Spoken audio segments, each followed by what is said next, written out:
दोस्तों, जब मैं रात को घर पहुंचा तो सुमन ने खाना लगाया।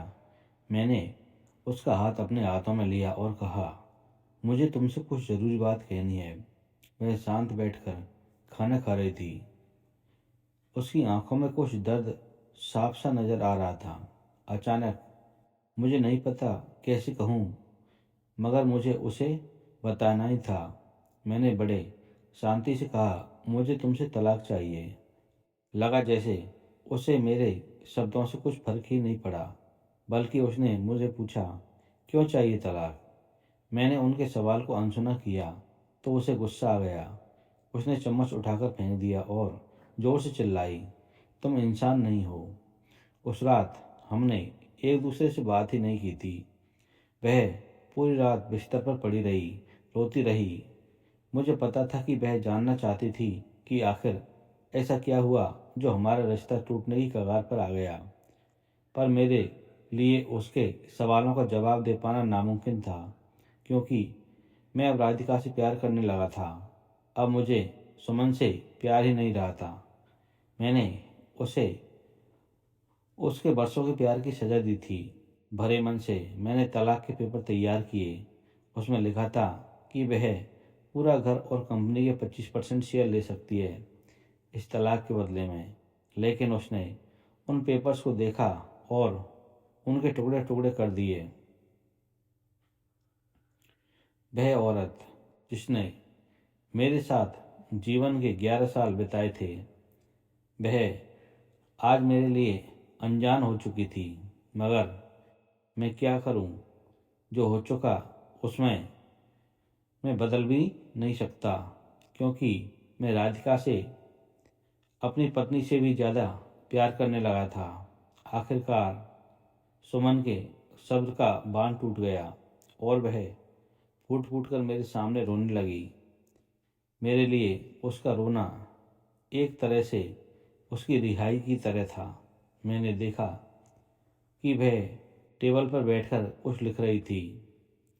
मैंने शाम का खाना नहीं खाया था, लेकिन फिर भी मैं सीधे ऊपर जाकर अपने कमरे में सो गया, क्योंकि पूरा दिन राधिका के साथ रहने और कई जगह घूमने के बाद मैं थक गया था।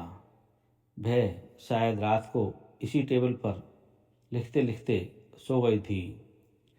सुबह सुमन ने तलाक देने की शर्त बताई। वो मुझसे कुछ भी लेना नहीं चाहती थी। उसे सिर्फ तलाक से पहले 1 महीने का समय चाहिए था।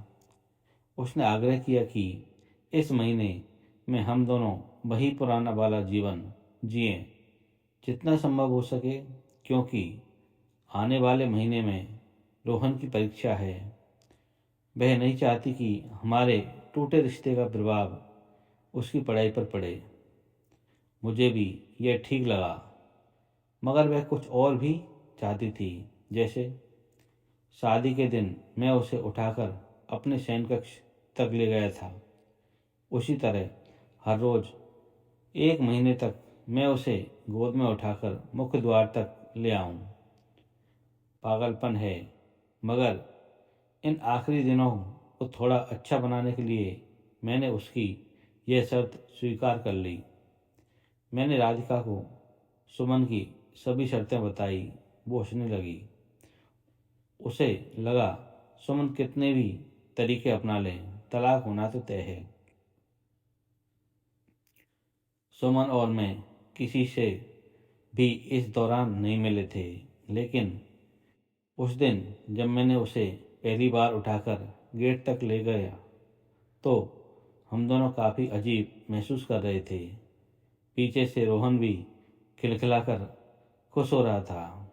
अगले दिन यह काम थोड़ा सामान्य और आसान हो गया था। वह मेरे सीने से लगी थी और मैं उसकी खुशबू महसूस कर रहा था। ऐसा लगा जैसे कई दिनों बाद मुझे खुशबू मिल रही थी, या फिर कई दिनों से मैंने उसके होने को महसूस ही नहीं किया था। पहले जितनी उसमें वह कसावट नहीं थी, उसके चेहरे पर कुछ हल्की झुर्रियाँ नजर आ रही थी और बाल भी सफ़ेद होने लगे थे। यह वही औरत थी जिसने अपने जीवन के 11 साल मुझे समर्पित किए थे। चौथे दिन जब मैंने उसे उठाया तो वह पुराना रोमांस लौट आया था। पांचवें और छठे दिन वह पुराना प्यार फिर जाने लगा। मैंने राधिका को इस बारे में कुछ नहीं बताया था। अब उसे उठाना और आसान हो गया था। शायद हर रोज यह सब करने का मैं आदी हो गया था। एक दिन वह अपनी पसंद की साड़ी निकाल रही थी, लेकिन कुछ खास नहीं ढूंढ पाई। उसने मुस्कुराते हुए कहा कि उसके सारे कपड़े बड़े आने लगे हैं। तब मुझे पता चला कि वह काफ़ी दुबली हो गई है और इसलिए मैं उसे आसानी से उठा पा रहा था। मेरे दिल को एक झटका सा लगा। उसने अपने दिल में काफ़ी दर्द छुपा रखा था। पता नहीं कैसे मैं आगे बढ़ा और उसके सर को छूकर देखा। अचानक रोहन आया और बोला, पापा, यह तो मम्मा को उठाकर बाहर ले जाने का समय हो गया है।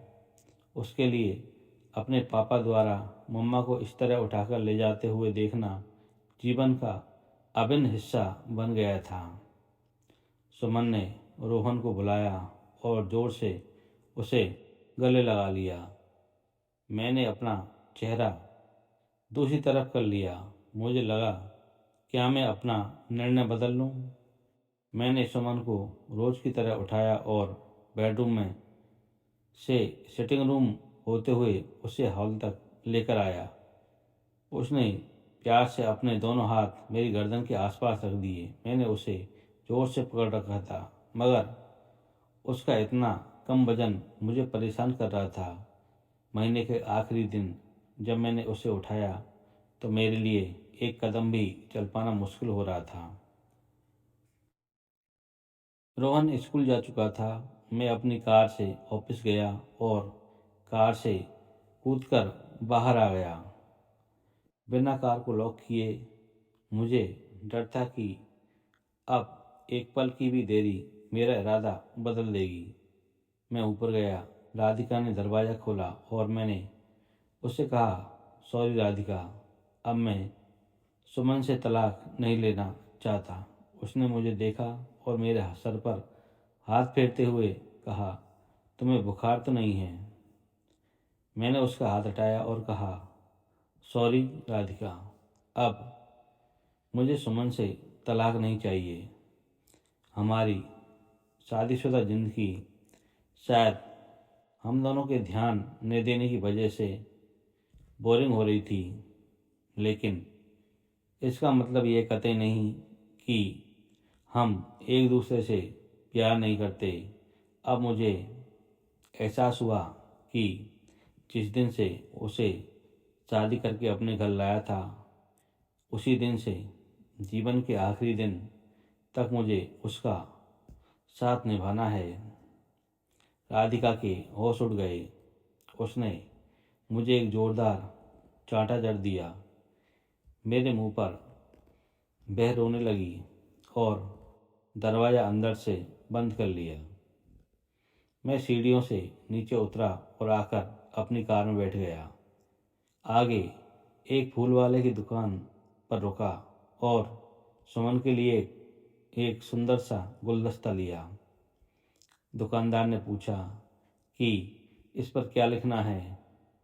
मैंने मुस्कुराते हुए कहा, मैं तुम्हें जीवन के आखिरी दिन तक यूं ही उठाता रहूँगा, मेरी अर्धांगिनी। उस शाम जब मैं घर आया, हाथों में गुलदस्ता लिए, मेरे चेहरे पर एक मुस्कान थी। मैं ऊपर अपने कमरे की तरफ भाग कर गया, लेकिन तब तक वह मुझे छोड़कर इस दुनिया से जा चुकी थी, हमेशा के लिए।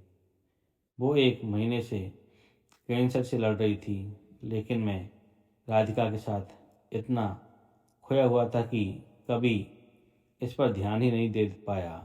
उसे पता था कि वह जल्द ही मुझे छोड़कर जाने वाली है, इसलिए वह मुझे और रोहन के रिश्ते को टूटने से बचाना चाहती थी। मैं नीचे उसे तलाक देना चाहता था, लेकिन फिर भी उसने मुझे रोहन की नज़रों में एक प्यारा पति और पिता बना दिया था। दोस्तों, जीवन की छोटी छोटी बातें रिश्तों में बहुत महत्व रखती हैं।